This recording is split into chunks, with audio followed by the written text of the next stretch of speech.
Good morning students.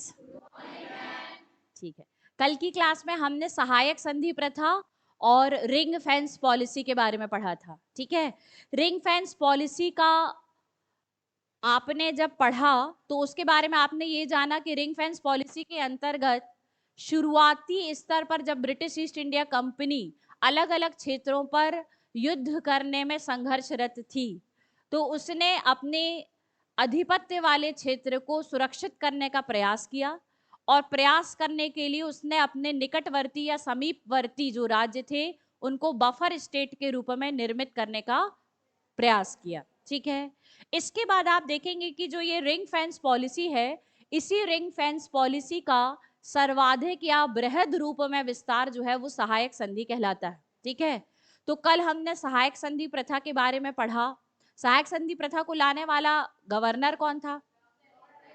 कौन था आपका? Lord Wellesley. ठीक है, क्या लॉर्ड वेलेस्ली के पहले किसी ने प्रयास किए थे? आंसर है हाँ, है ना। इसका एक छोटा सा सुंदर सा साधारण सा प्रयोग जो है वो फ्रांस का गवर्नर डुप्ले ने किया था। डुप्ले के बाद रॉबर्ट क्लाइव ने किया था और उसके बाद आप देखेंगे कि फिर वृहद स्तर पर पूरा शर्तों को बनाकर और फॉर्मेट को निर्धारित करके किसने बनाया? आपके लॉर्ड वेलेस्ली ने। और कल ही आपने देखा कि लॉर्ड वेलेस्ली की सहायक संधि प्रथा को एक्सेप्ट करते करते बिना युद्ध के ही भारत का एक बहुत बड़ा क्षेत्र जो है वो ब्रिटिश ईस्ट इंडिया कंपनी के आधिपत्य में आ गया।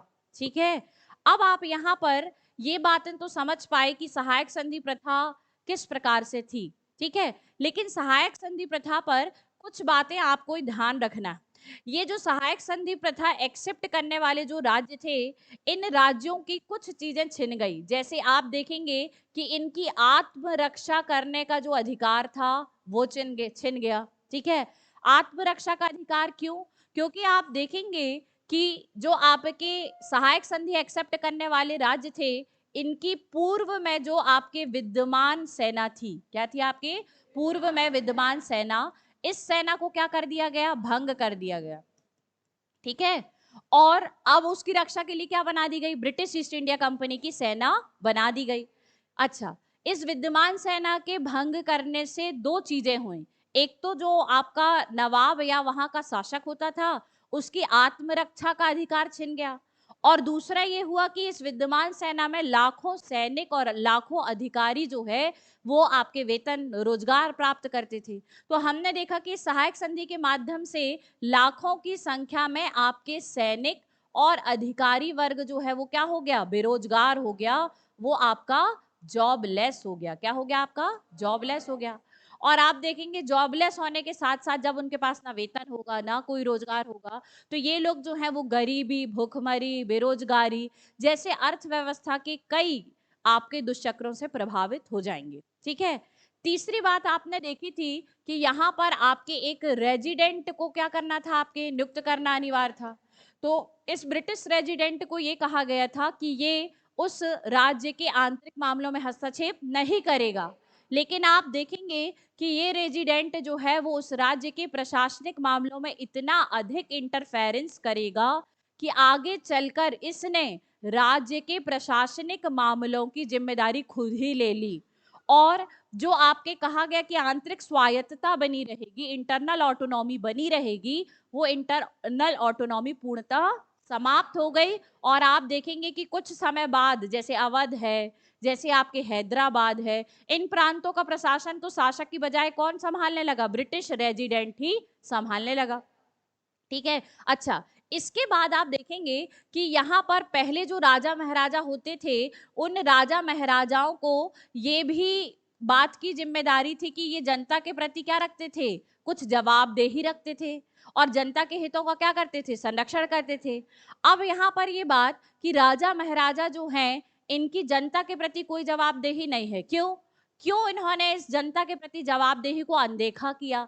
उसका कारण ये है कि यदि राज्य में आंतरिक क्षेत्र में कोई विद्रोह होगा तो उसको दबाने के लिए ब्रिटिश ईस्ट इंडिया कंपनी तो है, बाह्य विद्रोह को दबाने के लिए भी ब्रिटिश ईस्ट इंडिया कंपनी की सेना है, और आंतरिक विद्रोह को दबाने के लिए भी ब्रिटिश ईस्ट इंडिया कंपनी की सेना है। ठीक है, तो अब हुआ ये कि इन राजा महाराजाओं ने सोचा कि होना है संघर्ष तो हो जाए, हमको क्या है, ब्रिटिश ईस्ट इंडिया कंपनी हमें बचा कर रखेगी। मतलब ये अपने राजा महाराजा होने का क्या करने लगे, दुरुपयोग करने लगी। जनता के हितों की इन्होंने अनदेखी कर दी और जनता की स्थिति दयनीय हो गई राज्यों में। ठीक है, फिर इसके बाद आप देखेंगे कि जिस ब्रिटिश सेना का यहाँ पर गठन किया जा रहा है, उस सेना पर जो खर्चा है वो कैसा है, बहुत ज्यादा है। इस सेना को मेंटेन करने का खर्चा इतना ज्यादा था कि आप देखेंगे कि ये जो हैदराबाद वाला प्रांत था, इस प्रांत का अधिकांश हिस्सा तो आपके किसके अधिकार क्षेत्र में आ गया, ब्रिटिश ईस्ट इंडिया कंपनी।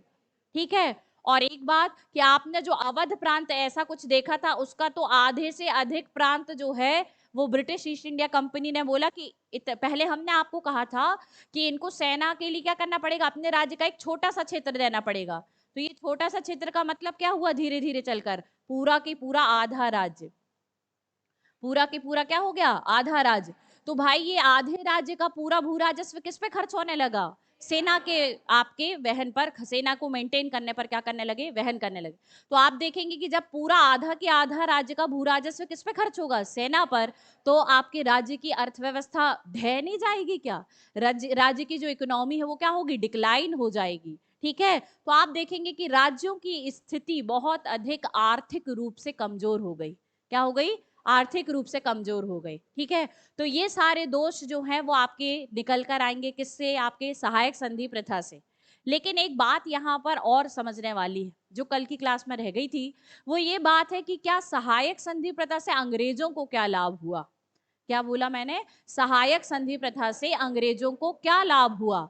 तो जब हम सहायक संधि प्रथा से अंग्रेजों के लाभ की चर्चा करेंगे, तो एक बात बताओ कि अंग्रेजों को तो ना हर्रा लगा ना फिटकिरी, और क्या हो गई, बहुत बड़ी विशाल सेना का क्या हो गया, गठन हो गया। तो आप देखेंगे कि इतनी बड़ी विशाल सेना जो आपके लगभग भारत के 60% एरिया पर जो है कवर कर रही थी, उस पूरे भारतीय क्षेत्र में अंग्रेजों ने अपनी एक बहुत बड़ी विशाल सेना का गठन कर लिया। ठीक है, जो उनके प्रति क्या थी, बहुत वफादार थी, काफी अस्त्र शस्त्र से सुसज्जित थी, क्योंकि इतना सारा राजस्व तो खाली सेना के आधुनिकीकरण में और सेना के संगठन में ही खर्च किया जा रहा था। तो इतनी शक्तिशाली विशाल और सुसज्जित सेना को अंग्रेजों ने भारतीयों के खर्चे पर निर्मित कर लिया। तो एक बात कि इस सेना के संगठन करने में या इस सेना के निर्माण में अंग्रेजों को किसी भी प्रकार के राजस्व का या खर्च को वहन करना नहीं पड़ा। भारतीयों के खर्चों पर ही, ये भारतीय राज्यों के शासकों के खर्चों पर ही क्या कर दिए गई, इतनी बड़ी विशाल सेना को गठित कर लिए। दूसरी बात कि आप ये ध्यान देंगे कि अब भारत के भिन्न भिन्न क्षेत्र पर, यानी आप देखेंगे कि इंडिया के इस वाले क्षेत्र पर है ना, जैसे आपने देखा था किसने किसने एक्सेप्ट किया था, सबसे पहले हैदराबाद ने, फिर उसके बाद मैसूर ने। तो आप देखेंगे यहाँ क्या आएगा, मैसूर, फिर क्या आएगा, तंजौर, फिर अवध, ये आएगा अवध, है ना, यहाँ बरार वाला क्षेत्र आ जाएगा। ठीक है, और यहाँ पर आपके कौन, सिंधिया, ये है ना। तो आप देख रहे हैं कि यहाँ ये आपका एरिया है, ये एरिया है, ये एरिया है, इस वाले जो एरिया आपको दिखाई दे रहे हैं। अब बताओ कि ब्रिटिश ईस्ट इंडिया कंपनी के ऊपर आक्रमण हो, तो अगर दूर भी आक्रमण होगा तो एक तो है वहां सहायक संधि के रूप में, वहां पर एक बफर स्टेट पहले से है। ठीक है, मान लो ब्रिटिश ईस्ट इंडिया कंपनी यहाँ पर है, तो यहाँ मान लो यहाँ आक्रमण होता है, कहाँ आक्रमण हो रहा है, यहाँ आक्रमण हो रहा है, तो यहाँ आक्रमण होगा तो यहाँ तो एक बफर स्टेट है, और इस बफर स्टेट की जो सेना है वो तुरंत चली जाएगी कि नहीं, चली जाएगी। मान लो ब्रिटिश ईस्ट इंडिया कंपनी यहाँ पर है, मैं कह रही हूँ, तो मान लो यहीं पे आक्रमण हो रहा है, तो ये तो है उसके बफर स्टेट्स। ठीक है, तो ये उसको क्या कर देंगे, यहाँ की ब्रिटिश ईस्ट इंडिया कंपनी की सेना उसको क्या कर देगी, सहायता कर देगी। तो अब ये लाभ हुआ कि ब्रिटिश ईस्ट इंडिया कंपनी पर, उसके अधिपत्य वाले क्षेत्रों पर, चाहे आक्रमण सुदूरवर्ती क्षेत्र में हो और चाहे आक्रमण निकटवर्ती क्षेत्र में हो, उनके बफर स्टेट तो सभी तरफ क्या है, विद्यमान है। और जब बफर स्टेट उनके क्या है, सभी तरफ विद्यमान है, तो तुरंत ही सेना क्या आ जाएगी, वहां आ जाएगी लड़ने के लिए। तो क्या वो अपने राज्य को खो सकेंगे, आंसर है नहीं। ना तो निकटवर्ती क्षेत्रों में वे खोएंगे और ना ही सुदूरवर्ती क्षेत्रों में खोएंगे। और इसी प्रथा का यह लाभ हुआ कि ब्रिटिश ईस्ट इंडिया कंपनी ने सुदूरवर्ती क्षेत्रों पर भी विजय प्राप्त कर ली और निकटवर्ती क्षेत्रों पर भी विजय प्राप्त कर ली। ये हुआ ब्रिटिश ईस्ट इंडिया कंपनी को क्या से लाभ, सहायक संधि प्रथा से लाभ। ठीक, इस सहायक संधि प्रथा के बारे में एक ब्रिटिश इतिहासकार का कहना है कि सहायक संधि प्रथा के माध्यम से जो ब्रिटिश ईस्ट इंडिया कंपनी है उसने देसी रियासतों के राजाओं को बकरों की तरह पाला और बकरों की तरह पालते पालते उन्हें इतना खिलाया कि तब तक खिलाया जब तक कि वो जिबह के लिए तैयार नहीं हो गए। ठीक है, तो जिबह का मतलब होता है हलाल या काटने के लिए। ठीक है, तो सहायक संधि प्रथा के रूप में वो ऐसे बकरों को तैयार कर रहे थे जिनकी हलाली खुद ब्रिटिश ईस्ट इंडिया कंपनी कालांतर में करेगी। ठीक है, तो इस तरीके से आपका सहायक संधि प्रथा क्या हुई, कंप्लीट। आज एक नया टॉपिक पढ़ेंगे, क्या, डॉक्ट्रिन ऑफ लैप्स। ठीक है, अच्छा, ये जो आप डॉक्ट्रिन ऑफ लैप्स पढ़ने वाले हैं या आपका क्या पढ़ने वाले हैं, व्यपगत का सिद्धांत। क्या पढ़ने वाले हैं आप, व्यपगत का सिद्धांत। तो ये व्यपगत का सिद्धांत या डॉक्ट्रिन ऑफ लैप्स, ठीक है, सबसे पहले तो कोई भी नई चीज या नई पॉलिसी क्यों लाई जाती है, ठीक है, उसके अंतर्गत आपको क्या चर्चा करनी होती है, कारण, क्या जानना होता है, कारण, कि कोई भी नया सिद्धांत क्यों लाया जा रहा है। अब यहाँ पर ये बात आती है कि सहायक संधि प्रथा से बहुत सारे क्षेत्रों का एनेक्शर या अधिग्रहण तो कर लिया गया था। तो अब भारत में कुछ ही क्षेत्र ऐसे बाकी दिख रहे हैं ना आपको, कुछ ही क्षेत्र ऐसे बाकी हैं जहां पर अब उनके शासकों को, उन देसी रियासतों के शासकों को अब क्या करना है, ब्रिटिश नियंत्रण में लेकर आना है। ठीक है, तो अब यहाँ पर जो नया गवर्नर जनरल आने वाला है उसका नाम है लॉर्ड डलहौजी। क्या नाम है, लॉर्ड डलहौजी। ठीक है, लॉर्ड डलहौजी जो है वो भारत में सन 1848 में गवर्नर जनरल बनकर आया, ये लॉर्ड डलहौजी। ठीक है, तो कब आया, 1848 में। और भारत में होने वाले प्रथम स्वतंत्रता संग्राम 1856 के पहले तक रहेगा। कौन रहेगा आपका, लॉर्ड डलहौजी रहेगा। 1848 से लेकर 1856 तक का ये जो लॉर्ड डलहौजी का कार्यकाल है, इसमें इसने जो आपके बहुत सारे काम किए हैं। आज हम डलहौजी को डिस्कस नहीं करेंगे, आज हम राज्य हड़प नीति को डिस्कस करेंगे। तो हम उसके बहुत सारे किए गए कार्यों में से एक चीज को डिस्कस करने वाले हैं जिसका नाम है डॉक्ट्रिन ऑफ लैप्स या राज्य हड़प की नीति। ठीक है, अब यहाँ पर ये बात आई कि ये डॉक्ट्रिन ऑफ लैप्स या राज्य हड़प नीति की क्यों अपनाना चाहता है, कौन, लॉर्ड डलहौजी। तो एक बात बताओ कि ये जो आते थे कंपनी के अधीन गवर्नर बनकर आते थे कि नहीं, आते थे, है ना। और ये लोग जो हैं इनका मुख्य उद्देश्य, कंपनी के अधीन गवर्नर बनकर आ रहे हैं तो इनका मुख्य उद्देश्य है ब्रिटिश साम्राज्य का विस्तार करना। पहला उद्देश्य क्या है, ठीक है, तो इस उद्देश्य को क्या करना है, पूरा करना है। अब कहां करोगे विस्तार, उन क्षेत्रों में करोगे ना जो अभी ब्रिटिश साम्राज्य के अधिपत्य में नहीं आए हैं। ठीक है, पहली बात क्लियर हो गई, उन क्षेत्रों में करोगे जो आपके अधिपत्य में नहीं आए। ठीक, दूसरी बात कि इन गवर्नर जनरल की ये जिम्मेदारी होती थी कि ये किसी भी तरीके से कंपनी का मुनाफा जो है उसे बहुत अधिक बढ़ा सकें। क्या जिम्मेदारी होती थी, कंपनी का मुनाफा। ठीक है, तो कंपनी का मुनाफा जो है इसमें आपके क्या करना है, वृद्धि करना, क्या करना है, वृद्धि करना है। ठीक, ये दो मुख्य उद्देश्य होते थे। और लॉर्ड डलहौजी जब भारत में गवर्नर जनरल बनकर आ रहा है तो he is the youngest governor general. ठीक है, आप देखेंगे कि लगभग 36-37 साल का है, स्कॉटलैंड का एकदम एलीट क्लास फैमिली का बंदा। ठीक है, और यहाँ जब आएगा तो आप देखेंगे कि स्वाभाविक सी बात है उसमें कुछ गुण तो पहले ही से हैं कुलीन वर्ग से संबंधित होने के कारण, और पढ़ा लिखा भी बहुत है, बहुत अधिक दिमाग वाला है। ठीक है, अच्छा, यंगस्टर्स जो होते हैं वो कुछ अलग डिसीजंस ले लेते हैं, है ना। तो इसने निर्णय लिया कि एक राज्य विस्तार के लिए, किसके लिए, राज्य विस्तार, इसने कहा कि हमको जो है राज्य विस्तार अब पूरे संपूर्ण भारत में करना है। इसका मुख्य उद्देश्य क्या हो गया कि हमको संपूर्ण भारत में ब्रिटिश अधिपत्य की क्या करना है, स्थापना करना है। तो बोला कि यार इसके लिए अपन दो काम कर लेते हैं। एक काम तो करो कि जहां पर ऐसे राज्य जो भारत में कोई संधि वंधि करके या किसी अन्य तरीके से शामिल होने के लिए तैयार नहीं है, तो उनके साथ तो युद्ध ही कर लो। क्या कर लो? युद्ध कर लो। तो आप देखेंगे कि लॉर्ड डलहौजी ने उन राज्यों के साथ किसकी नीति अपना ली? युद्ध और संघर्ष की नीति अपनाई। और जब युद्ध और संघर्ष की नीति अपनाई तो डलहौजी के शासन काल में आपके पंजाब वाले क्षेत्र पर क्या होंगे? युद्ध होंगे। ठीक है। और दूसरा आपके कहां पर युद्ध होंगे? बर्मा वाले क्षेत्र पर युद्ध होंगे।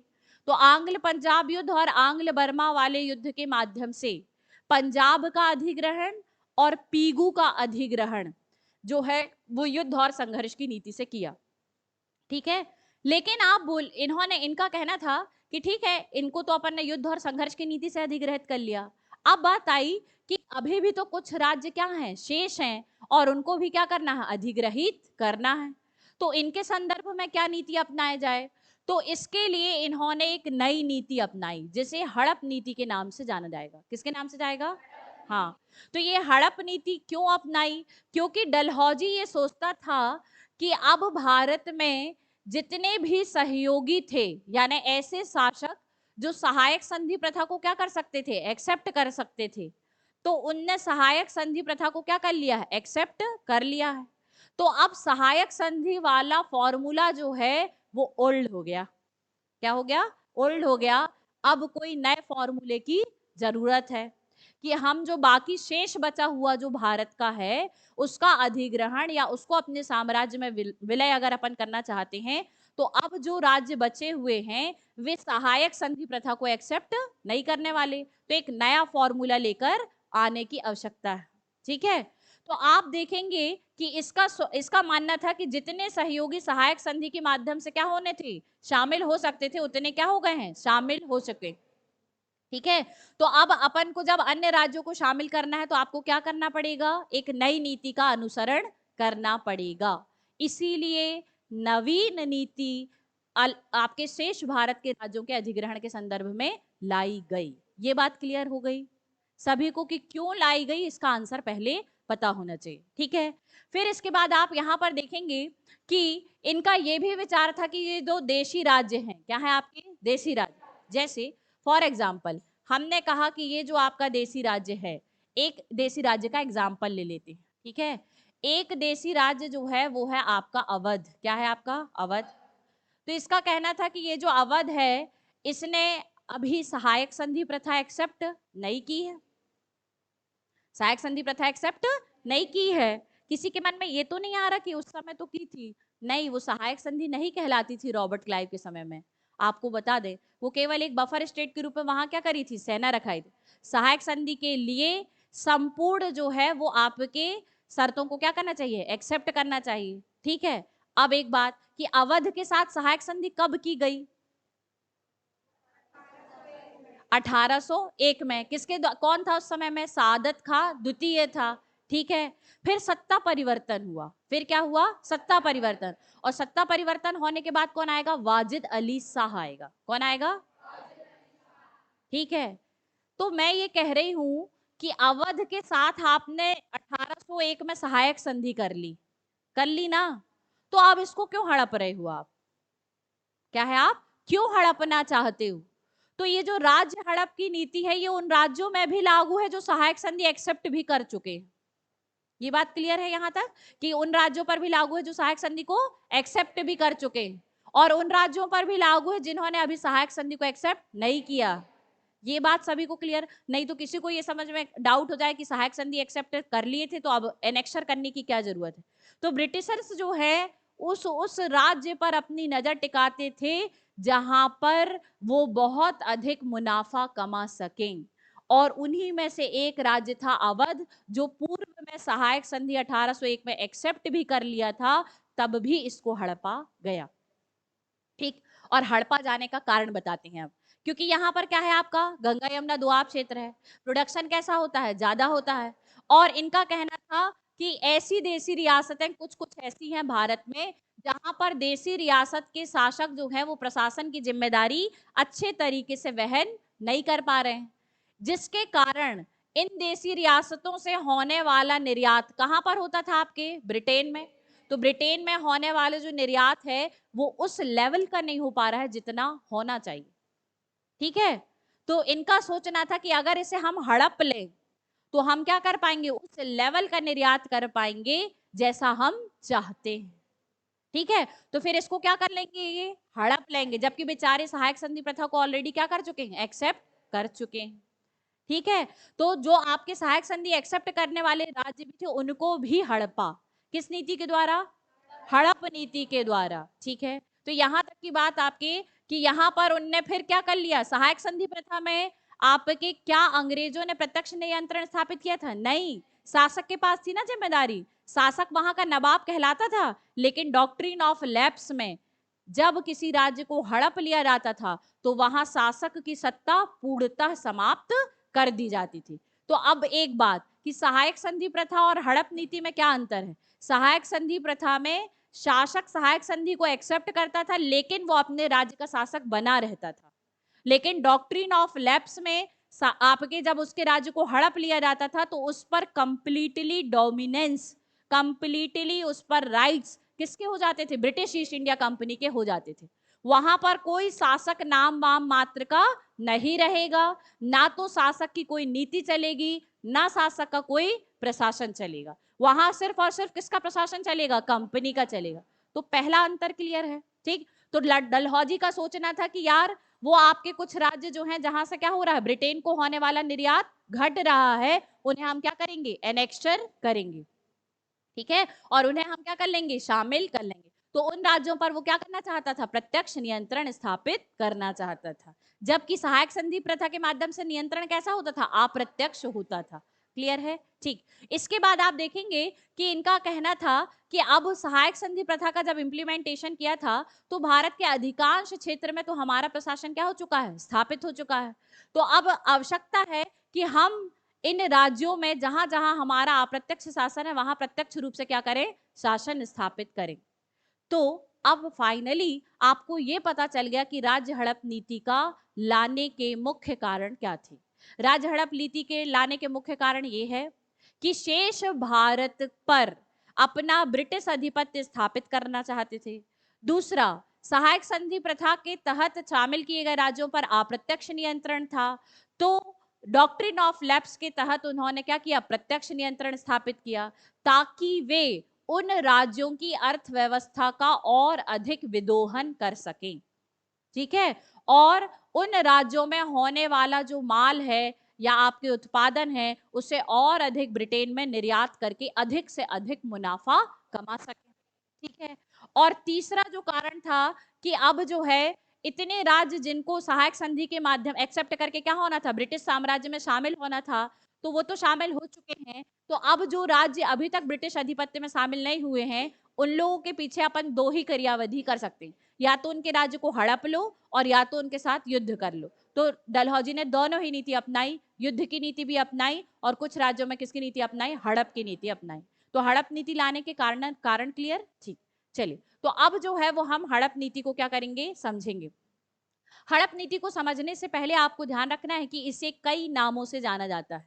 इंग्लिश में इसे सिर्फ डॉक्ट्रिन ऑफ लैप्स के नाम से जाना जाता है, जबकि आप देखेंगे कि इसे डलहौजी की राज्य हड़प नीति भी कहते हैं, इसे व्यपगत का सिद्धांत भी कहते हैं। क्या कहते हैं?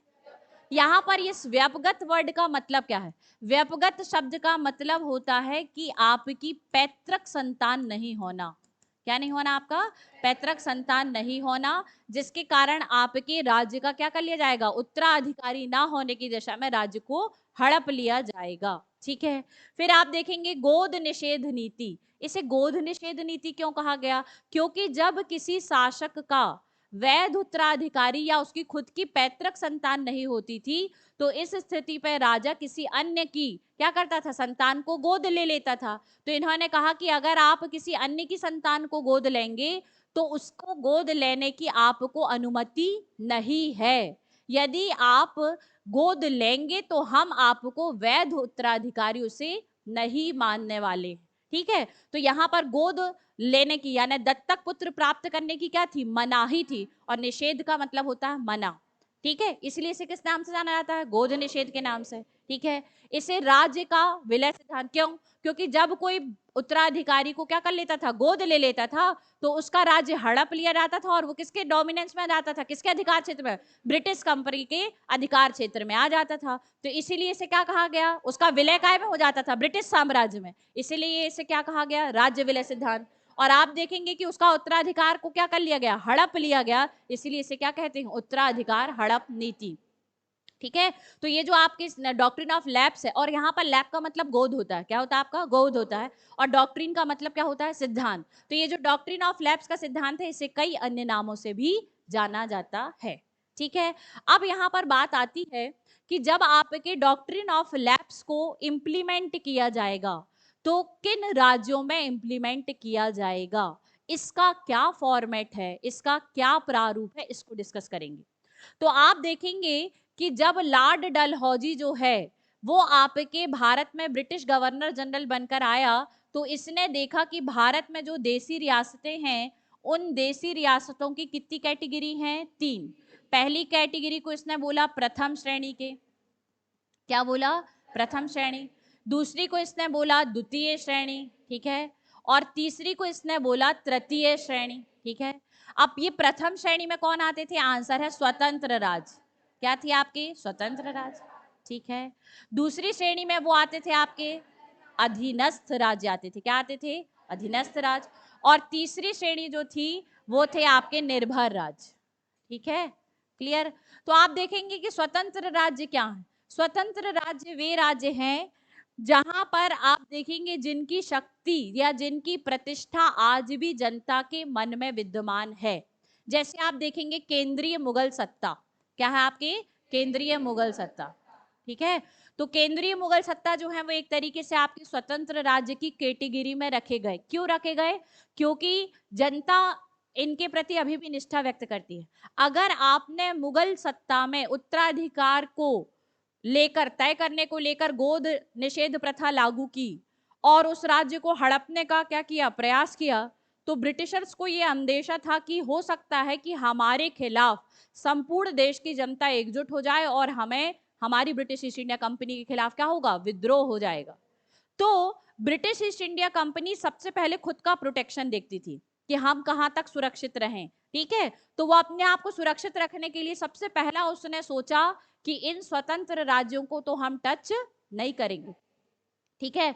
तुमको लगेगा तो तुम यहाँ पर क्या कर लो, राज्य में अपने संतान को गोद ले लो, तुम्हें उत्तराधिकार लेने की खुद स्वतंत्रता है, तुम्हें अपना, ये बोले ये तुम्हारा आंतरिक प्रशासन का मामला है, तुम्हें किसे शासक बनाना है, तुम्हें गोद लेके बनाना है, दत्तक पुत्र को तुम्हें अगला उत्तराधिकारी नियुक्त करना है, ये सब आपकी इंटरनल ऑटोनॉमी, इंटरनल सॉवरेनिटी है, आप चाहो जो करो। किसके मामले में, तो क्या स्वतंत्र राज्य को राज्य हड़प नीति के अंतर्गत हड़पा जाएगा, आंसर है नहीं, नहीं हड़पा जाएगा, ठीक है। तो ये वाली कैटेगरी तो आपकी क्या हुई, जिसको आपके डॉक्ट्रिन ऑफ लैप्स को यहां लागू नहीं किया गया। अब दूसरी जो कैटेगरी आएगी वो क्या आएगी, अधीनस्थ राज्य की।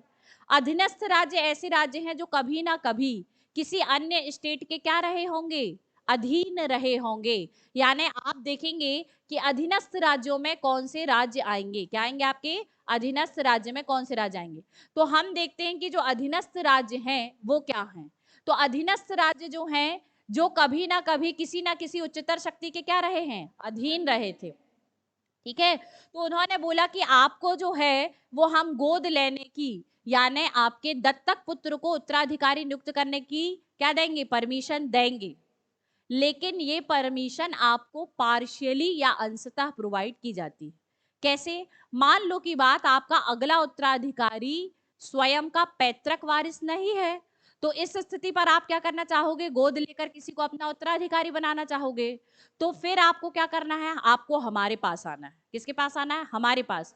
हम अगर अनुमति देंगे, परमिशन ग्रांट करेंगे, तो परमिशन ग्रांटेड, आप फिर क्या कर सकते हैं, उस उत्तराधिकारी को नियुक्त कर सकते हैं। और यदि हमको ऐसा महसूस होता है कि आपके यहाँ दत्तक पुत्र को उत्तराधिकारी राज्य के रूप में नहीं सौंपा जाना चाहिए या उसे शासक नहीं बनाया जाना चाहिए, तो इस अनुमति को कैंसिल करने का भी जो स्वाविवेक है वो कंपनी का ही होगा। ठीक है, हम जो है वो उस अनुमति को देंगे या नहीं देंगे ये हम पर निर्भर करता है। यानी आपको दत्तक पुत्र को उत्तराधिकारी बनाने से पहले हमसे परमिशन लेनी पड़ेगी, अनुमति अनिवार्य है। तो ये अनुमति जो है वो अनिवार्य की गई किनके संदर्भ में? आपके प्रोटेक्टोरेट स्टेट्स यानी अधीनस्थ राज्यों के संदर्भ में। ठीक है, आप देखेंगे कि प्रावधान किया गया कि अधीनस्थ राज्य के संतान क्या करते हैं, राज्य के शासक अगर संतान को गोद लेना चाहते हैं तो उन्हें कंपनी की अनुमति क्या करना पड़ेगा, प्राप्त करना पड़ेगा। यहां तक क्लियर है सभी को? ठीक, इसके बाद जो तीसरे स्टेट्स थे वो थे आपके क्या, डिपेंडेंट स्टेट्स यानी निर्भर राज्य। तो इनके संदर्भ में ये कहा गया कि सबसे पहले तो ये जान लीजिए कि ये राज्य क्या हैं। तो ऐसे राज्य जिनके निर्माण में या जिनके फॉर्मेशन में ब्रिटिश ईस्ट इंडिया कंपनी का ही योगदान रहा, या प्रत्यक्ष रूप से या अप्रत्यक्ष रूप से। तो जब ब्रिटिश ईस्ट इंडिया कंपनी ने इनके गठन या फॉर्मेशन में क्या दिया है, योगदान दिया है, तो ऐसे राज्यों में संतान को गोद लेने पर पूर्णतः प्रतिबंध लगा दिया गया। इनके यहाँ बोला गया कि अब जब आपका अगला उत्तराधिकारी आप नियुक्त करोगे और यदि वो आपका पैतृक वारिस नहीं है तो अब आप किसी को भी गोद लेकर या दत्तक पुत्र के रूप में अपने उत्तराधिकार को नहीं आगे बढ़ाएंगे। आपके शासन का वही अंत और आपका राज्य हमारे राज्य में क्या कर लिया जाएगा, हड़प करके मिला लिया जाएगा। ठीक है, तो किनको आपके अनुमति भी नहीं मिलती थी, वो राज्य थे आपके निर्भर राज्य। तो इस हड़प नीति के अंतर्गत सिर्फ और सिर्फ दो कैटेगरी के स्टेट्स ऐसे हैं जिनके राज्यों में अगर पैतृक वारिस नहीं है तो उनके राज्यों को ब्रिटिश ईस्ट इंडिया कंपनी हड़प सकती। पहली कैटेगरी जो है वो आपके प्रोटेक्टोरेट स्टेट्स यानी आपके अधीनस्थ राज्यों की है, और दूसरी कैटेगरी जो है वो आपके निर्भर राज्य यानी डिपेंडेंट स्टेट्स की है। ठीक है, जिनका एनेक्शर या जिनका अधिग्रहण राज्य हड़प नीति के अंतर्गत किया गया था। इतनी बात सभी को क्लियर है? चलो, तो आप यहां पर देखेंगे कि ये जो आपकी राज्य हड़प नीति है, क्या है आपकी राज्य हड़प नीति, इससे तात्पर्य क्या है, इसकी डेफिनेशन क्या है?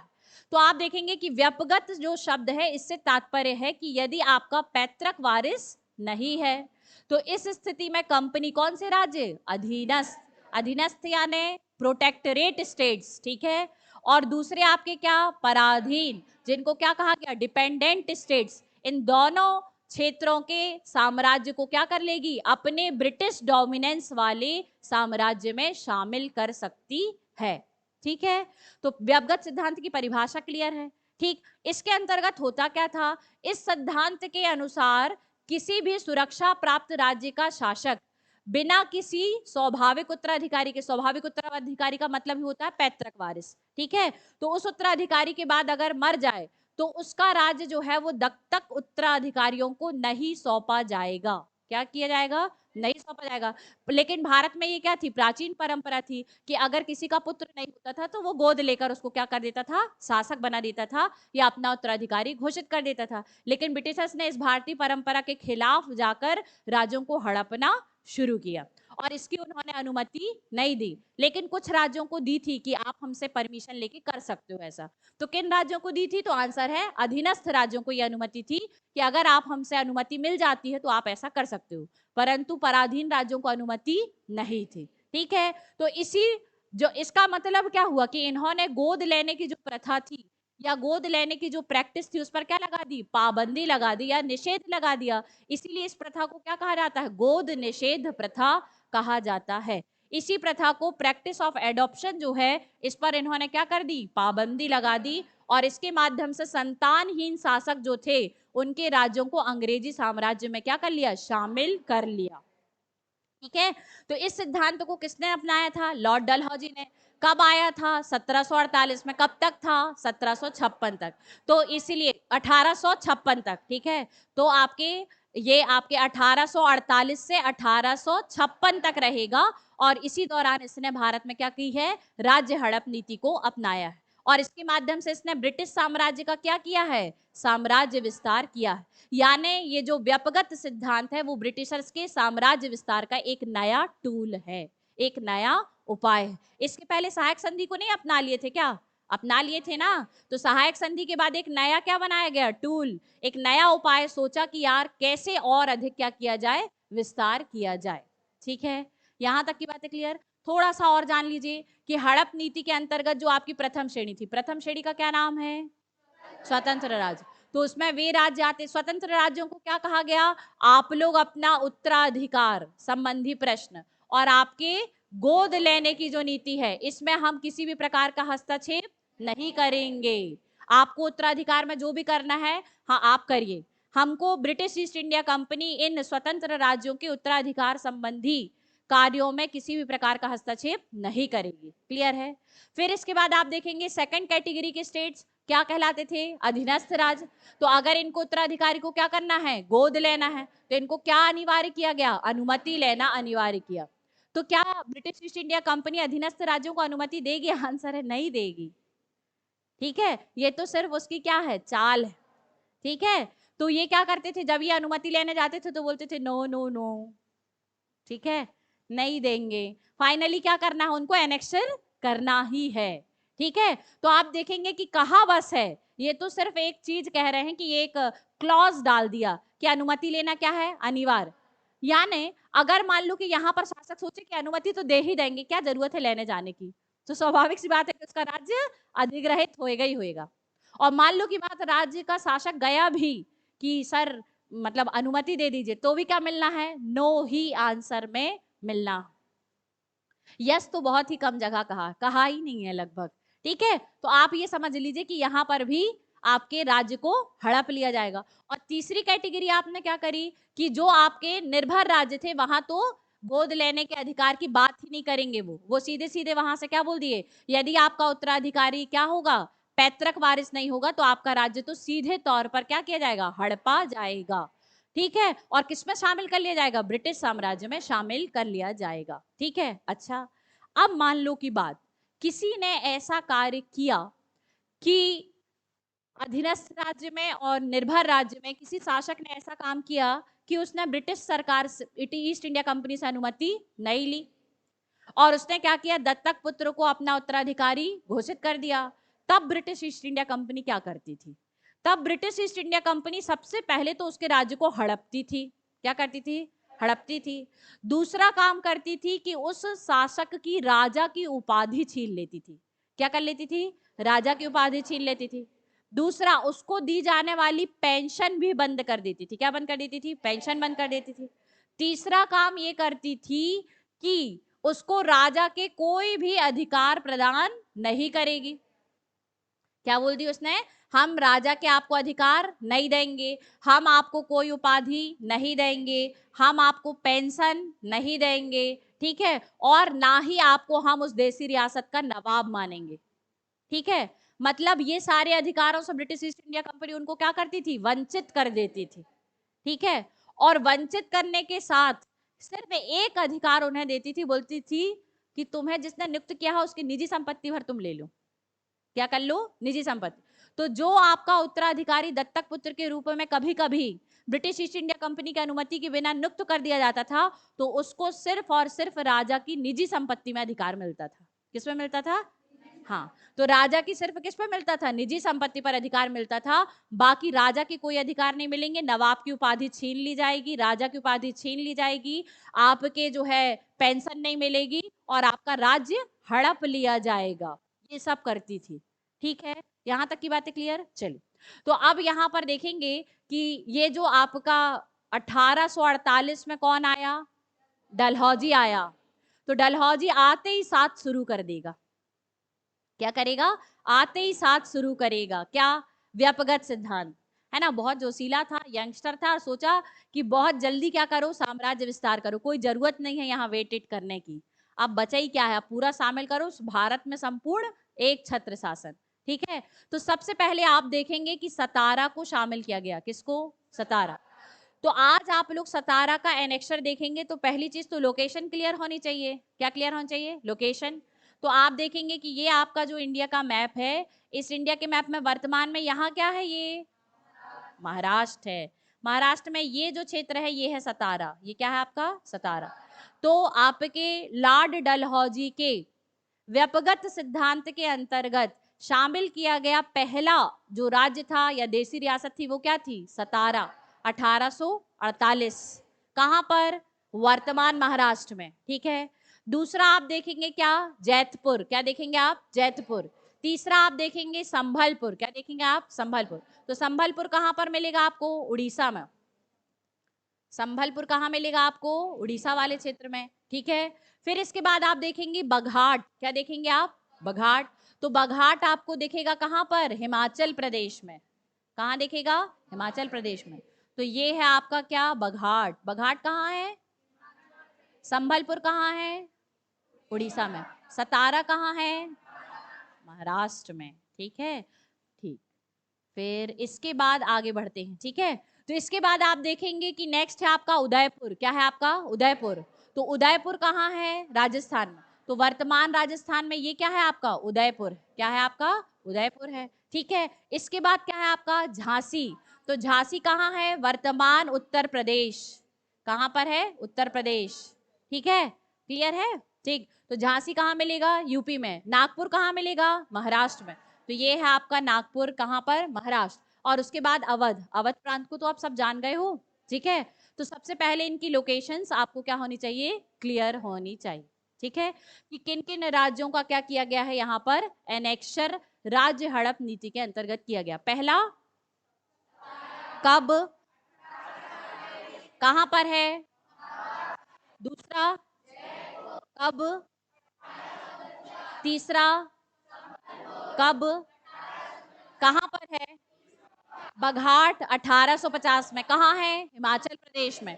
उदयपुर राजस्थान में 1852, झांसी उत्तर प्रदेश में 1852, नागपुर 1854 में महाराष्ट्र में, और अवध आपके 1856 में। क्लियर है, तो सबकी लोकेशन क्लियर है। मैप सब लोग बना लीजिएगा, ठीक है, अपने नोट्स पे। इतने राज्यों का क्या किया है, अधिग्रहण किया है। मैंने आज की क्लास में ही आपको बताया कि लॉर्ड डलहौजी की दो नीतियां थी। पहली नीति क्या है, युद्ध और संघर्ष की नीति, और दूसरी नीति क्या है, हड़प नीति। इसके माध्यम से ब्रिटिश साम्राज्य का क्या कर रहा है, विस्तार। तो आप देखेंगे कि राज्य हड़प की नीति, कौन सी हड़प की नीति, राज्य हड़प की नीति, इसी को आप डॉक्ट्रिन ऑफ लैप्स कहते हैं। इसके तहत उसने किसको किसको शामिल किया, सतारा, जैतपुर, संभलपुर, बघाट, उदयपुर, झांसी, नागपुर, जिनकी आपने लोकेशन भी देख ली है, सभी ने देख ली है, ठीक। अब इसके बाद आप देखेंगे कि तंजौर और कर्नाटक के जो नवाब थे, उन्होंने उत्तराधिकारी घोषित कर दिया और अनुमति नहीं ली। तो फिर क्या किया, अभी बताया था कि उनकी नवाब की क्या कर ली जाएगी, उपाधि छीन ली जाएगी, उनकी पेंशन बंद कर दी जाएगी, राजा के अधिकार नहीं दिए जाएंगे, उनको सिर्फ निजी संपत्ति पे अधिकार दिया जाएगा। तो ऐसा किसके साथ किया गया, तंजौर और कर्नाटक के साथ किया गया, ठीक है। फिर इसके बाद आप देखेंगे कि मैंने बताया था युद्ध एवं संघर्ष की नीति किसके साथ, तो युद्ध और संघर्ष की नीति किसके साथ हुई, पंजाब और बर्मा वाले क्षेत्र पे, ठीक है। तो युद्ध और संघर्ष की नीति के द्वारा विलय किया गया, काय पर, संधि पर हस्ताक्षर करा के, ठीक है। तो ये हो गए आपके किस पर, इन पर विस्तार कर लिया। और लास्ट था क्या आपका, अवध। अवध को ना तो वो हड़प नीति के द्वारा हड़प पा रहे थे, ना तो वो युद्ध और संघर्ष के द्वारा हड़प पाएंगे, ना तो वहां पर उन लोगों ने कुछ वादा खिलाफी करी थी, और ना ही ऐसा था कि वो क्षेत्र जो था, अवध का नवाब जो था, वो आपके पैतृक संतान वाला था, उसका खुद के कई उत्तराधिकारी थे, ठीक है। तो वहां तो कई उत्तराधिकारी थे। तो अवध का एनेक्शर राज्य हड़प नीति के अंतर्गत जो आपका गोद निषेध प्रथा थी, इस आरोप के माध्यम से नहीं कर पाया, तो किसके माध्यम से करेगा, कुशासन का आरोप लगाकर करेगा। अभी इसके बारे में डिस्कस करेंगे कि कुशासन का आरोप कैसे लगाएगा, ठीक है। इतनी बातें सभी को क्लियर, चल। अब आप यहाँ पर देखेंगे कि जो कर्नाटक का क्षेत्र था, कौन सा क्षेत्र है, कर्नाटक क्षेत्र, और आपका सूरत तथा तंजौर वाला क्षेत्र, इनके नवाबों की क्या कर ली गई, उपाधि छीन ली गई, ठीक। इनका फिर क्या कर लिया गया, एनेक्शर कर लिया गया, ठीक। दूसरा आपका है अवध, क्या है आपका, अवध। अवध को क्यों आपके हड़पना चाहता है, कौन, डलहौजी। भाई अवध ने तो सहायक संधि पर पहले से क्या कर दिया, हस्ताक्षर कर दिया, ठीक। अब एक बात कि अवध में उत्तराधिकारी हैं, अवध में ब्रिटिश ईस्ट इंडिया कंपनी की सेना रहती है, बफर स्टेट के रूप में है। अवध बकायदा वहां का शासक अच्छा कार्य कर रहा है, वो आपको समय पर कर प्रदान करता है, जितना राजस्व पर आपका अधिकार है वो भी दे देता है, ठीक है।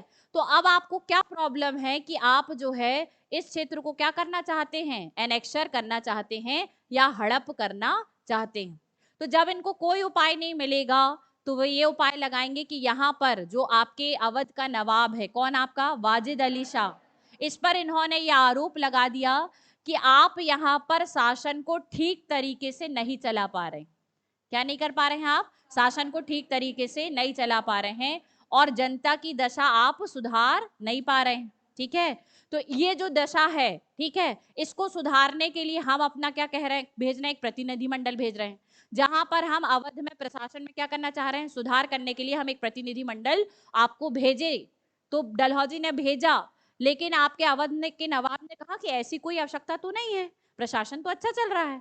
तो अब उसने क्या आरोप लगा दिया कि जब हमने जनता की सुधार के लिए, सेवा में सुधार के लिए एक प्रतिनिधि मंडल भेजा था कि वहां पर प्रशासन की कार्यप्रणाली को सुधारा जाए, तो आपने उसे वापस लौटा दिया। क्या कर दिया, वापस लौटा दिया।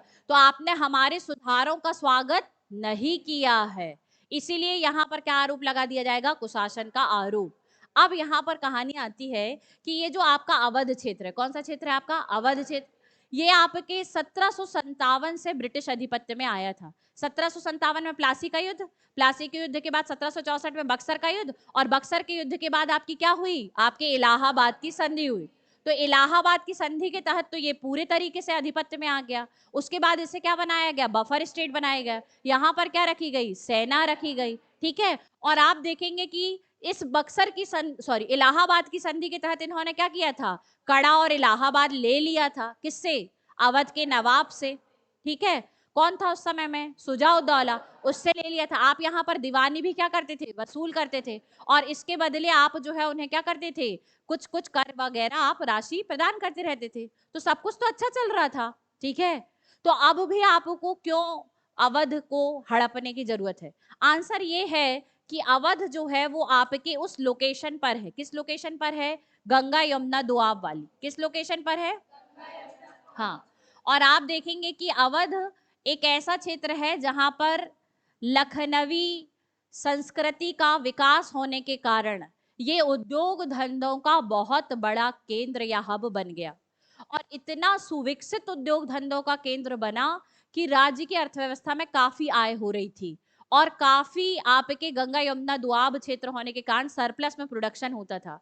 लेकिन इस अवध क्षेत्र से ब्रिटेन को होने वाला जो निर्यात था वो इतना नहीं था जितना आपके ब्रिटिश ईस्ट इंडिया कंपनी आपके एक्सपेक्ट करती थी, है ना, आशा लगाती थी कि उतना निर्यात नहीं कर रहा है कौन, अवध का नवाब, जितना कि ब्रिटेन को किया जाना चाहिए।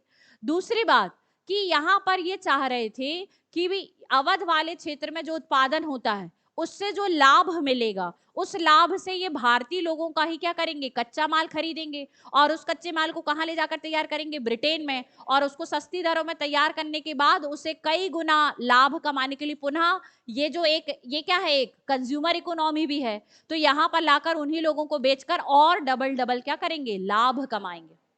तो ये तो तब तक नहीं हो सकता जब तक यहाँ पर अवध में एक नाम मात्र का नवाब प्रशासन को संभाले हुए। तो कुल मिला के यहाँ ब्रिटिशर्स की दाल नहीं गल रही थी। ठीक है, तो इनने सोचा कि यार अब इसको क्या किया जाए, एनेक्शर किया जाए। अब एनेक्शर के लिए उपाय सोचने लगे, तो बोले कि क्या लगाओ कि आप प्रशासन को संभाल नहीं पा रहे, तो यहाँ पर कुछ ना कुछ रिपोर्ट तो तैयार करनी पड़ेगी। क्यों, क्योंकि आपके गवर्नर जनरल नहीं ऐसे ही नहीं हड़प सकता, उसको आपके गवर्नर जनरल की काउंसिल से अनुमति लेनी पड़ती थी, उसे ब्रिटेन के हाउस ऑफ कॉमन्स से क्या करनी पड़ती थी, अनुमति लेनी पड़ती। कई ब्रिटिश अधिकारियों को प्रूफ देना पड़ता था कि सच में यहाँ पर क्या चल रहा है, कुशासन चल रहा है। तो ये जो लॉर्ड डलहौजी है, इसने कर्नल स्लीमैन को नियुक्त करके भेजा। क्या करके भेजा, सहायक संधि प्रथा ऑलरेडी एक्सेप्टेड थी। सहायक संधि प्रथा की एक शर्त क्या थी कि उनको अपने राज्य में ब्रिटिश रेजिडेंट की क्या करनी पड़ती है, नियुक्ति। तो अब यहाँ पर डलहौजी ने कर्नल स्लीमैन को 1848 में क्या बना दिया, अवध प्रांत का ब्रिटिश रेजिडेंट बना दिया। और ये ब्रिटिश रेजिडेंट क्या करता था, उनके आंतरिक मामलों की निगरानी करता था, प्रशासन सही तरीके से चल रहा है कि नहीं चल रहा, इस पर बैठ के चुपचाप देखता रहता था। तो ये जो कर्नल स्लीमैन है, इसने उस पूरे ब्रिटिश रेजिडेंट की, जब ब्रिटिश रेजिडेंट के रूप में नियुक्त हुआ और शासन में आंतरिक रूप से भागीदारी करी, तो इसने देखा कि यहाँ पर जो है वो किसी भी प्रकार की ज्यादा अव्यवस्था नहीं है, परंतु जानबूझकर इसने क्या बना दी, कुशासन की रिपोर्ट बना दी। लेकिन इसने डलहौजी को सजेस्ट किया कि आप किसी भी राज्य का हड़प नीति के अंतर्गत तो तभी कर सकते हो जब वहां पर उसका पैतृक वारिस ना हो। तो अवध के नवाब का तो पैतृक वारिस यानी कि उत्तराधिकारी क्या है, मौजूद है।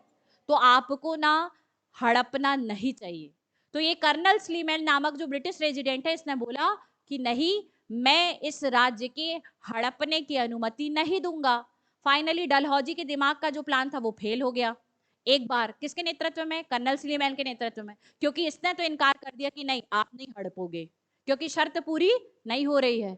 अब दूसरी बात कि डलहौजी ने सोचा नहीं मुझे तो हड़पना ही है।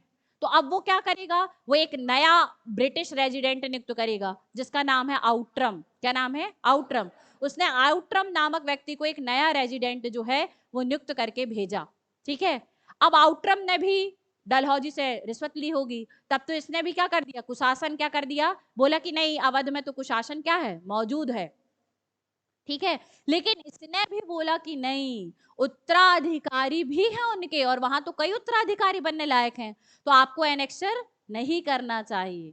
ऐसा कहा किसने, आउट्रम ने। लेकिन धीरे धीरे धीरे धीरे करके कन्विंस कर लिया किसने, डलहौजी ने। और फाइनली डलहौजी ने अपना ये प्रपोजल जो है वो क्या किया, भेजा। अब यहाँ पर बात आई कि आप अवध को एनेक्सर उत्तराधिकारी होने के कारण तो नहीं कर सकती, तो फिर कोई ऐसा उपाय बताओ कि जिसके माध्यम से हम अवध को हड़प सकें।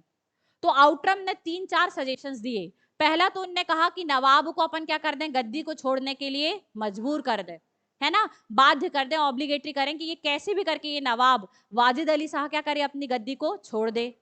दूसरी बात आप देखें कि बोले कि या तो एक काम करो कि अवध में क्या कर ले, ब्रिटिश ईस्ट इंडिया कंपनी युद्ध कर ले।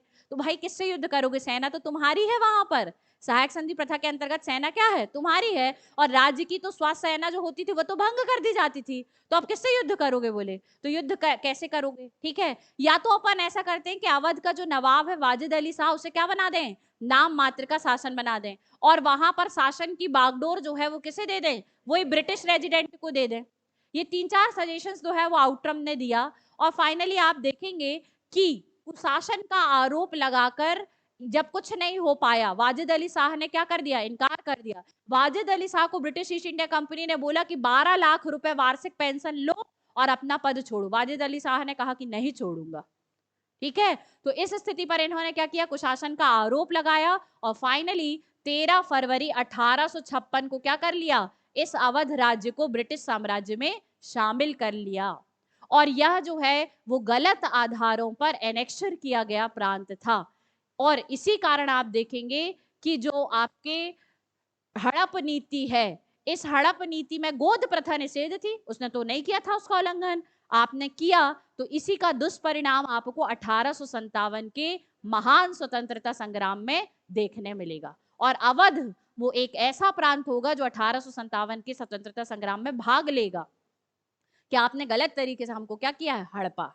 क्लियर है, तो आपको लॉर्ड डलहौजी के हड़प नीति के अंतर्गत अवध का एनेक्सर कैसे किया गया ये क्लियर है। कुशासन का आरोप लगाकर क्या कर लिया इन्होंने, शामिल कर लिया। यहां तक क्लियर है। चलिए दूसरे राज्य के बारे में जब आप चर्चा करेंगे तो दूसरा जो राज्य आपने देखा था वो है सतारा। सतारा कहां पर है, महाराष्ट्र।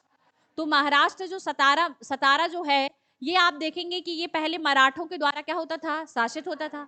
और मराठे लोग ही जो है वो यहाँ पर आपके शासकों की क्या करते थे, नियुक्ति करते थे। तो आप देखेंगे कि सतारा जो है इसमें आपके मराठों का आधिपत्य था। और आपने ये भी जाना कि आंग्ल मराठा युद्ध के माध्यम से जो ब्रिटिशर्स हैं उन्होंने मराठों पर क्या कर लिया, नियंत्रण साध लिया। तो जब ब्रिटिशर्स ने आंग्ल मराठा युद्धों के माध्यम से मराठों के अधिपत्य वाले संपूर्ण क्षेत्र पर प्रशासन को साधा, तो अंततः ये अब यहाँ पर अपने पसंद के क्या करेंगे, शासक की नियुक्ति करेंगे। तो इन्होंने ही अप्पा साहेब को क्या किया था, सतारा का शासक नियुक्त किया था। ठीक है, और अप्पा साहेब जो थे वो क्या थे, भोसले वाले आपके थे, है ना, मतलब आपके सतारा वाले क्षेत्र पे क्या बने, शासक बने। लेकिन अप्पा साहब का क्या नहीं था, पुत्र नहीं था। ठीक है, तो ये आपके कैसा राज्य था, जहां पर ब्रिटिश प्रत्यक्ष या अप्रत्यक्ष रूप से क्या कर रहे थे, शासन। यानी ये कैसा राज्य था, निर्भर राज्य। कैसा राज्य था, निर्भर राज्य। तो ये एक निर्भर राज्य है, और निर्भर राज्य या अधीनस्थ राज्य दोनों में ही क्या है, एक तरीके से आपको क्या करें, अनुमति लें। तो अधीनस्थ राज्य के रूप में जब आपके सतारा है तो इसने बोला कि ठीक है परमिशन ले लेते हैं, अप्पा साहब ने कहा कि परमिशन ले लेते हैं, अधीनस्थ राज्य हैं हम, क्योंकि आपके ऊपर क्या हम कि पहले मराठों के अधीन थे, तो वो हमको नियंत्रित करते थे, फिर आपने हमारे यहाँ हमारी नियुक्ति करी, तो एक काम कीजिए, अनुमति दीजिए कि क्या हम गोद ले सकते हैं, हमारा बेटा नहीं है स्वयं का। तो आपके ये जब अनुमति लिया तो इन्होंने क्या कर दिया, इनकार कर दिया, और इनकार करने के बाद सतारा को सबसे पहले आपके अधिग्रहित किया। तो 1848 में हाउस ऑफ कॉमन्स की अनुमति से, एक आपके प्रमुख ब्रिटिश अधिकारी जोसेफ ह्यूम की अनुमति से, और जो आपके गवर्नर जनरल की काउंसिल थी, इन तीनों की आपके संयुक्त अनुमति के द्वारा सबसे पहले डॉक्ट्रिन ऑफ लैप्स के माध्यम से हड़पा जाने वाला जो क्षेत्र था वो था सतारा, जहां के शासक कौन थे, अप्पा जी, और अप्पा जी की कोई संतान नहीं थी, यानी वो पुत्र विहीन थे। उनने अनुमति मांगी, ब्रिटिश ईस्ट इंडिया कंपनी ने अनुमति नहीं दी, और उनके राज्य को क्या कर लिया गया, एनेक्शर कर लिया गया। यहां तक की बात क्लियर है। अच्छा, एक बात और बता दें कि जब आप देखेंगे कि जब मराठों के साथ ब्रिटिश ईस्ट इंडिया कंपनी ने युद्ध किया था, किसने किया था, ब्रिटिश ईस्ट इंडिया कंपनी। आंग्ल मराठा युद्ध के बाद ब्रिटिश ईस्ट इंडिया कंपनी ने, आप देखेंगे कि जब मराठे कमजोर हुए तो वहां शासक बना था कौन, राजा प्रताप सिंह, ठीक है। और 1839 में प्रताप सिंह को हटाकर फिर किसे शासक बनाया गया था, अप्पा साहब को। तो कभी ऐसा आपके दिमाग में आया कि अप्पा साहब के पहले कौन बना था, तो राजा प्रताप सिंह। राजा प्रताप सिंह को हटाकर किसे बनाया गया था, अप्पा साहब को, और अप्पा साहब क्या थे, पुत्र विहीन थे, तो फिर उनके राज्य को क्या कर लिया जाएगा, हड़प लिया जाएगा। उन्हें अनुमति मांगी, परंतु ब्रिटिश ईस्ट इंडिया कंपनी ने अनुमति नहीं दी, और फाइनली सबकी सहमति से इसका क्या कर लिया गया, हड़प लिया गया। ठीक है, तो सतारा की कहानी क्लियर है, अवध की क्लियर है। ठीक, तीसरा जो है वो है आपका संबलपुर। संबलपुर कहां पर है, उड़ीसा में। तो यहाँ का शासक था नारायण सिंह, जिसका कोई वैध उत्तराधिकारी या पैतृक उत्तराधिकारी नहीं था। तो इसको भी आपके बोल दिया गया कि हम आपका क्या करेंगे, एनेक्शर ही करेंगे, क्योंकि आपका कोई संतान नहीं है। तो आपकी खुद की पैतृक संतान ना होने के कारण संबलपुर उड़ीसा को 1849 में ब्रिटिश साम्राज्य में मिला लिया जाएगा। ठीक है, इसके बाद आप देखेंगे कि आपका नेक्स्ट जो है वो है आपका झांसी। क्या है आपका, झांसी। तो झांसी आपका एक अधीनस्थ राज्य था। क्या था, अधीनस्थ राज्य। अधीनस्थ राज्य में इनसे क्या करनी पड़ती थी, अनुमति लेनी पड़ती थी। तो पहले तो झांसी में जान लें, तो आप देखेंगे कि झांसी में जो आपके शासक थे, जिनका नाम था रावचंद्र। क्या था आपका, रावचंद्र। तो रावचंद्र जो है इनको शासक बनाया गया था, किसके सहयोग से, लॉर्ड हेस्टिंग्स के सहयोग से। किसके सहयोग से, लॉर्ड हेस्टिंग्स के सहयोग से। ठीक है, इनको शासक बनाया गया, परंतु इनकी क्या हो जाती है, 1835 में मृत्यु हो जाती है। जब इनकी मृत्यु हो जाती है तो अब यहाँ उत्तराधिकारी की सर्च शुरू होती है कि अब अगला उत्तराधिकारी कौन बनेगा, कहाँ पर, झांसी में, रावचंद्र के बाद। तो अब इनके बाद जब सर्च शुरू होती है तो इनके चाचा पितामह जो हैं, मतलब उनके ग्रैंड अंकल जो हैं, जिनका नाम क्या है, गंगाधर, उनके वंश से एक व्यक्ति जिसका नाम क्या है, गंगाधर राव। पहले ग्रैंड अंकल यानी चाचा पितामह को क्या बनाया जाएगा, उत्तराधिकारी। फिर वो चाचा पितामह का बेटा कौन रहेगा, गंगाधर राव, उसको झांसी का क्या बनाया गया, शासक बनाया गया। लेकिन गंगाधर राव जो है उसकी क्या हो जाती है, मृत्यु हो जाती। तो मृत्यु होने से पहले गंगाधर राव ने अपनी रानी को यह कहा कि आप ब्रिटिश सरकार से क्या करें, अनुमति ले लें, है ना, या एक काम करूं कि रानी लक्ष्मीबाई आप अपन लोग मिलकर क्या ले लेते हैं, गोद ले लेते हैं। ऐसा क्यों हुआ था, क्योंकि गंगाधर राव और रानी लक्ष्मीबाई के बारे में यह कहानी प्रचलित है कि रानी लक्ष्मीबाई का जो पुत्र हुआ था उसे क्या कर दिया गया था, विष दे दिया गया था, है ना, साम्राज्य के लोगों के द्वारा। तो वो अल्प काल में ही क्या हो गया, मर गया। ठीक है, तो रानी लक्ष्मीबाई की संतान क्या हुई, पैदा हुई, परंतु मर गई, और उसके बाद वो आपके संतान नहीं आपके हुई उनको। तो इन्होंने ये डिसाइड किया कि रानी लक्ष्मीबाई काफी दुखी थी, गंगाधर राव ने एक पुत्र को क्या ले लिया, गोद ले लिया, जिसका नाम क्या था, आनंद राव। तो आनंद राव क्या है, गोद लिया हुआ पुत्र है। क्या है आपका, गोद लिया हुआ पुत्र। अब झांसी एक अधीनस्थ राज्य है, तो इसे ब्रिटिश ईस्ट इंडिया कंपनी से क्या करनी पड़ेगी, अनुमति लेनी पड़ेगी कि क्या हम जो है वो गोद लिए हुए पुत्र को अगला उत्तराधिकारी नियुक्त कर दें, क्योंकि यहाँ गंगाधर राव की क्या हो जाएगी, मृत्यु। ठीक है, तो अब यहाँ पर ब्रिटिश ईस्ट इंडिया कंपनी ने बोला कि नहीं, हम इसे उत्तराधिकारी नहीं मानेंगे, और फाइनली आप देखेंगे कि झांसी को भी क्या कर लिया जाएगा, हड़प लिया जाएगा। और इसी झांसी को हड़प लेने के बाद 1857 के संग्राम में झांसी भी क्या होगा, उतरेगा। किसके नेतृत्व में संघर्ष में उतरेगा, रानी लक्ष्मीबाई के। और ये क्यों उतर रहे हैं अवध का नवाब रानी लक्ष्मीबाई? क्योंकि इनके राज्यों को हड़प लिया गया है, ये अपने राज्यों के प्रशासन को पुनः प्राप्त करना चाहते हैं। ठीक है, तो फिर ये भी क्या होंगे, भारतीय स्वतंत्रता संग्राम में शामिल होंगे। ठीक है, अब इसके बाद आता है आपका लास्ट नागपुर का क्षेत्र। ठीक है, तो नागपुर का जो एनेक्शर किया गया, वहां पर मराठा कॉन्फेडरेसी के एक जो आपका ब्रांच था, जो थी आपके भोसले, क्या थी आपके भोसले। तो नागपुर के भोसले जो हैं वो आपके महाराष्ट्र क्षेत्र में शासन करते थे, जहां पर जो शासक था उसका नाम था रघुजीत तृतीय। क्या था? इनका शासनकाल 1817 से 1853 तक था।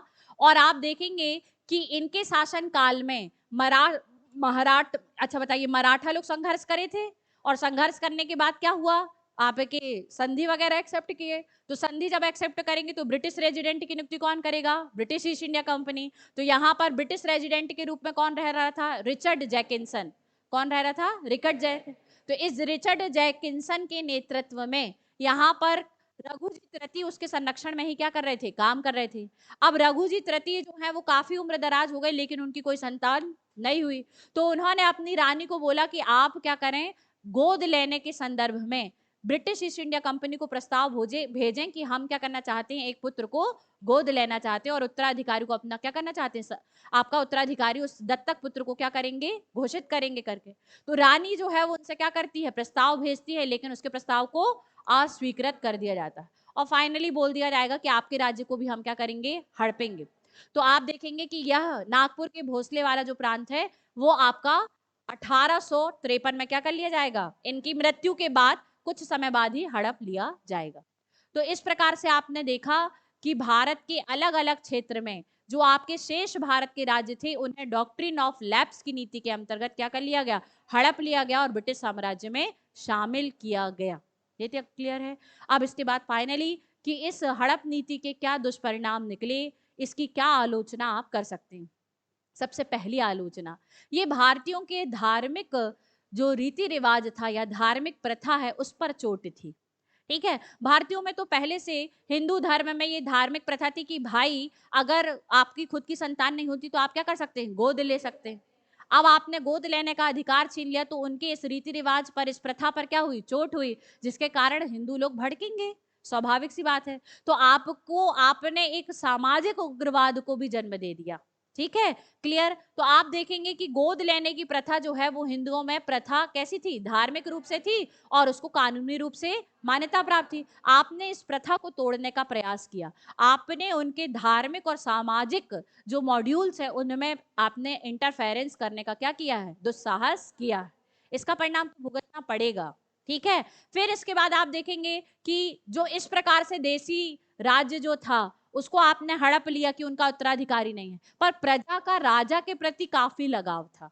प्रजा का राजा के प्रति क्या था, काफी लगाव था। अब उनके राजा को आपने क्या कर लिया, छीन लिया, और अगला उत्तराधिकारी आप नहीं आप चुन रहे हो, और दूसरा आप उसका एनेक्शर करके उन प्रजा पर क्या करने वाले, शोषण ही तो करने वाले हो उनका, है ना। तो आप जनता बिल्कुल भी नहीं चाह रही थी कि हम किसी भी रूप में ब्रिटिश ईस्ट इंडिया कंपनी के क्या बने, गुलाम बने।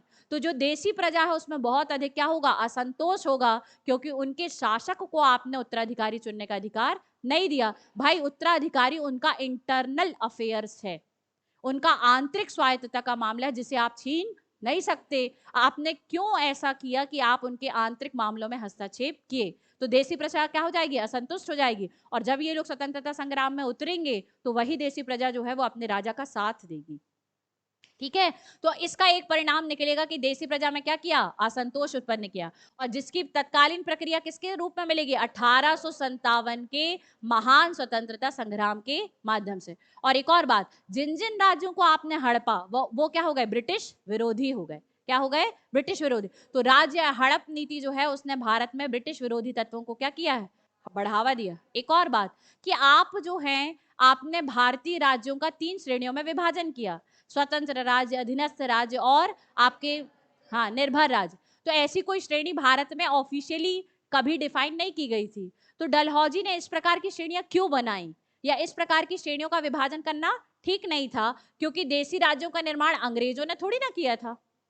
देसी राज्यों का निर्माण अंग्रेजों ने किया था क्या, नहीं। तो आपने उनको अलग अलग श्रेणियों में विभाजित क्यों किया, यह भी एक क्या था, गलत था, क्योंकि देशी राज्य अपने क्षेत्र में वैधानिक और सर्वोच्च शक्ति के रूप में खुद ही विद्यमान होते थे। ठीक है, तो ये सारी चीजें जो है वो आपके राज्य हड़प नीति की क्या है, कमियां या आलोचना है, जिसके कारण आप देखेंगे कि इसका परिणाम 1857 के संग्राम के रूप में देख आपके परिणत होगा। लेकिन 1857 की क्रांति का एक कारण है, ये मात्र क्या है, एक कारण, 1857 की क्रांति के अनेकों कारणों में से एक है।